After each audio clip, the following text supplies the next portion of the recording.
Hello, it is Deborah, and in today's video, I decided to make my video lying down. It's just kind of a lying down kind of day today. It's Friday, free day, yay! Friday comes from freedom, yay! I want to talk about today, what came through in my meditation this morning, is I want to talk about the letter D. The letter D today is for diet, and it's also for digestion. And what got me thinking about it is that I have certain habits that I do every single day.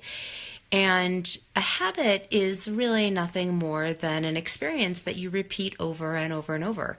And we repeat what we do over and over and over because we have certain beliefs about certain things, and we get those beliefs from whatever information comes in, whatever we're seeing, tasting, smelling, touching, the way people look at us, our environments. We create all these beliefs, and then they start to run in a certain way, and we repeat them over and over. And those beliefs then drive certain things that we do or we don't do that will create a certain experience for us. And when you do it over time, over and over, that's what we call a habit, right? It's just repetition. It's an experience that you do over and over, and it's a habit. So one of the habits that I have that y'all know that I really love, because I've talked about it a lot, is meditation. And I'll break it down for you. I'll just be super graphic and super specific. And I will also tell you that today's video, if you're at all squeamish, you're probably not going to like it. But what I'm going to talk about is something that you actually should be paying attention to because it is healthy. So here's my habit. I told you I wake up, I do my daily gratitudes, I do some pranayama in the bed. That's breath stuff. I focus on my breath, central channel breathing, and then I get up, I brush my teeth, kiss my dog, kiss my husband, and I go have a cup of espresso.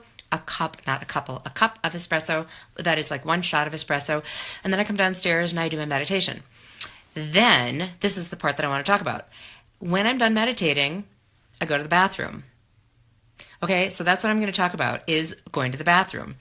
And the reason I'm talking about it is because this has everything to do with your business. It has everything to do with your ability to make money, to spend money, to contribute money, to save money. This is a third chakra conversation we're going to have today. And I'll just say it. Do you feel shitty about yourself? Or are you able to digest and to assimilate and to let go? That's what your digestive system, yes, I do kiss my dog first and then my husband, and my husband knows that I do that. And it's kind of a running joke in our family. Sometimes he says if our house is burning down, who would you rescue first? And I would pick my baby Leela because Lon can walk out on his own and Leela will be scared. Anyway, so I want to get back to the conversation. Thank you so much for that, though. So are you feeling shitty about yourself? And if you are feeling shitty about yourself or your life or your business or how much money you're making or your looks or anything, right? That's a habit. That's a habitual way that you've learned to talk to yourself that you have learned is acceptable. And it's really up to you to decide if it is or it isn't. I know that for me personally, I used to feel really shitty about myself, and I used to talk really mean to myself. Hi, Gwen. So nice to see you. Thank you for being here. So that's why I want to talk about your digestion, because money flowing through your business, money is nothing but green energy, and green energy comes in to nourish you, and then it goes out, right? We spend it. For me, I spend it on yoga, on meditation music, on clothing, on my electric bill. I have coaches I work with that help me with mindset, with business strategy. I like to travel. I have a super comfy bed. Like I spend money on stuff. We all spend money on stuff. Money touches every single thing that we do. It's touching our health, our well-being, our energy, our eating, the food that we're eating, right? I belong to a farm share. I spend money there. I go shopping and I buy organic. I spend money there. Even if I wasn't buying organic, I would still be spending money, right? On food, on gas, etc. So let's break it down into the way your digestive system works. And then, because I'm a geek and I always like to give you some science, and some neuroscience. And then we'll talk about how does it actually affect your business and how could you bring this idea into your business so that you could better digest and assimilate and spend in your business. So let's talk about how your digestive system works. So, right, you eat food, drink, and your body knows exactly how to break it down. And it breaks it down through both saliva, which has some chemicals in it that start to break the food down. You swallow it. How does peristalsis work? It's like this. It's squeeze, release, squeeze, release, squeeze, release, right? So that's how it gets from your mouth into your stomach. Once it's in your stomach has a bunch of muscles. It actually has 3 layers of muscles, so it can squeeze in 3 dimensions, kind of like the ringing cycle on a washing machine.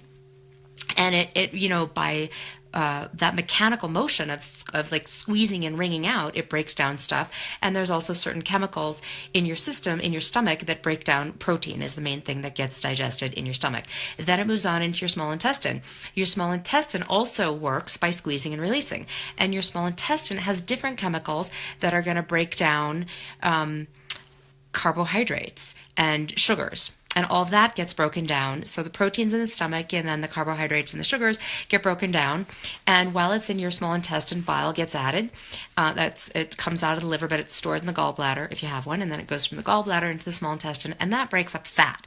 So you don't need to know any of this, but I'm sharing it because what I want you to get from this is that every part of your system is perfectly calibrated to figure out what does it need and what does it not need.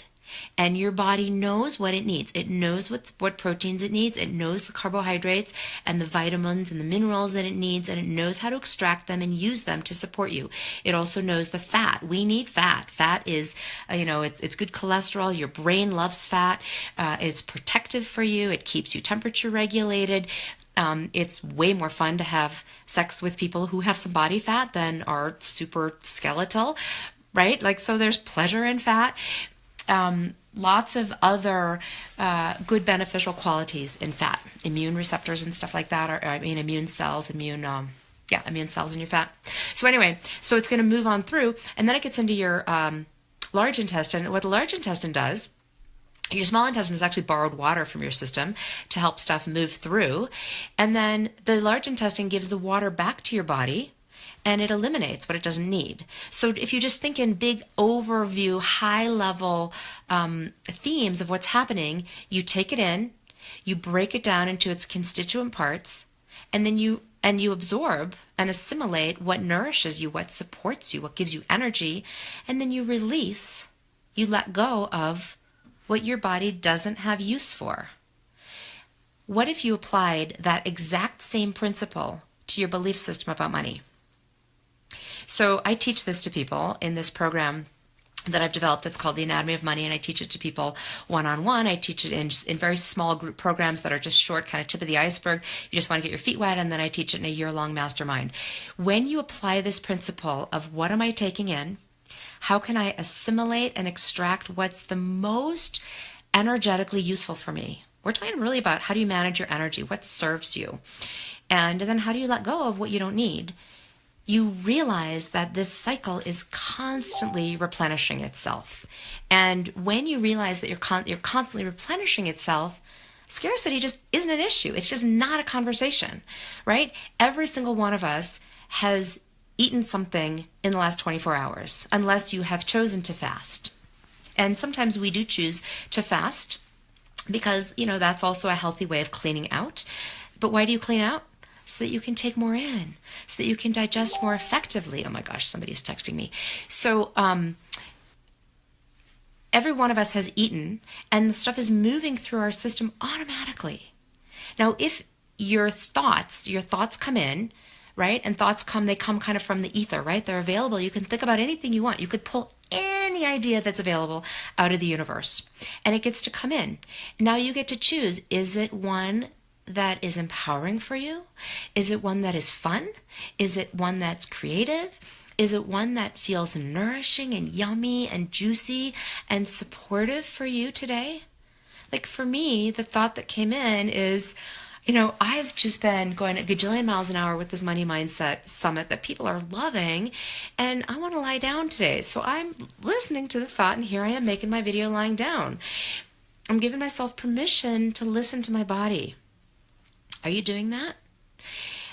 There might be other thoughts running like, oh, I should be doing this, or I can't afford that, or I can't charge that much, or I can't spend this much, or people aren't going to like me, or I have to do it all myself. I have to figure it out. I don't know what the thoughts are. I'm just sharing, some of the mindset things that I'm familiar with and I hear a lot from my clients.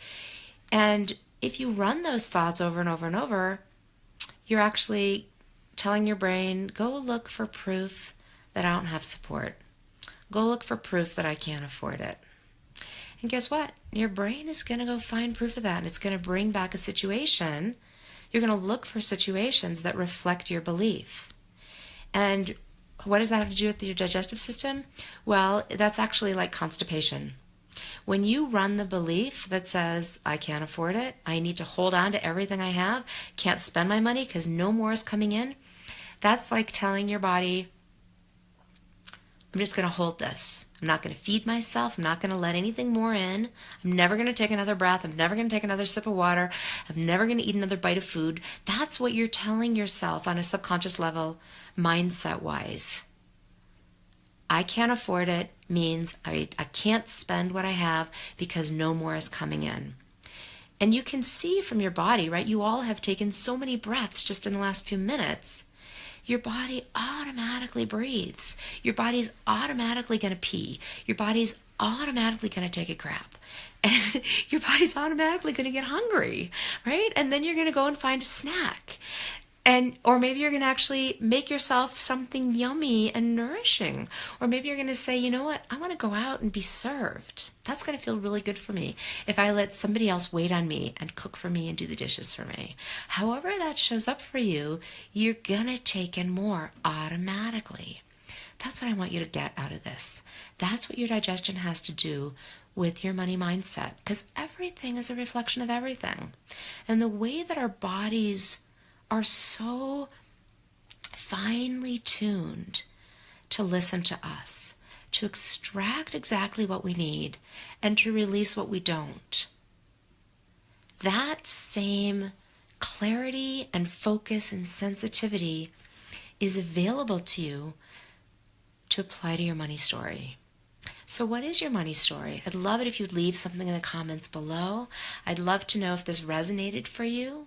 I'd love to know, do you feel like you regularly self-deprive yourself? Do you not eat? Do you want to eat, but you say, I can't afford it, or I shouldn't be eating that thing, or that thing is too expensive, even though I want it, I'm not going to let myself eat it because I can't afford to buy it?